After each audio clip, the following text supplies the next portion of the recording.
Ayant fait ses preuves ailleurs, Internews vient en République démocratique du Congo avec le projet Info Congo, une idée de Earth Journalism Network spécialisée dans la formation des professionnels des médias sur les questions environnementales.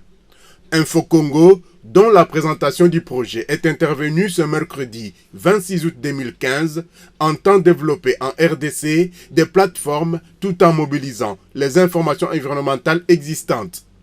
Dans sa configuration, Info Congo développe le géojournalisme en construisant des plateformes pour renforcer le journalisme environnemental au monde, l'éducation et le network de journalisme en construisant des réseaux de leaders régionaux. Pourquoi Info Congo? Qu'apporte-t-elle dans le traitement de l'information environnementale en RDC? David Akana, rédacteur en chef Info Congo, donne la réponse. Vous constatez également que le bassin du Congo est face à des énormes problèmes sur le plan des changements climatiques, déforestation et bien d'autres problèmes environnementaux. Et donc, Info Congo, c'est tout juste d'abord un projet journalistique dont nous sommes là pour collecter, traiter et diffuser les informations. Mais la différence, c'est que nous utilisons les données, les cartes, des supports visuels afin de communiquer mieux sur les problèmes dans le bassin du Congo. Donc, il faudrait dire... c'est le volet innovateur du projet Info Congo. Donc d'abord c'est un site web. C'est un site web, comme tous les sites web, c'est un projet journalistique.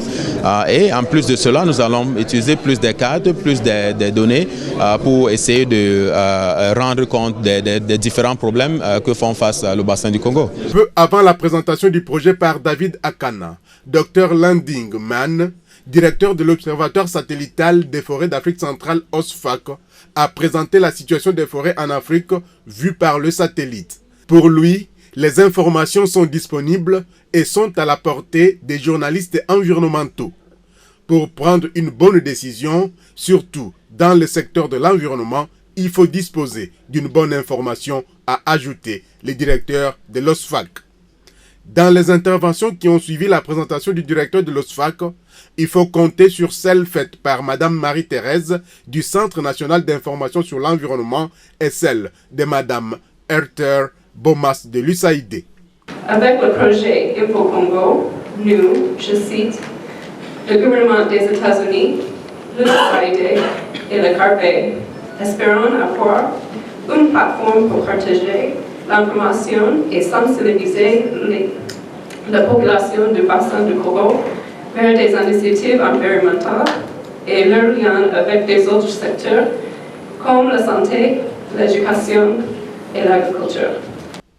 Quant à Info Congo, il se met déjà en œuvre en lançant une formation à l'intention des journalistes qui traitent des questions environnementales.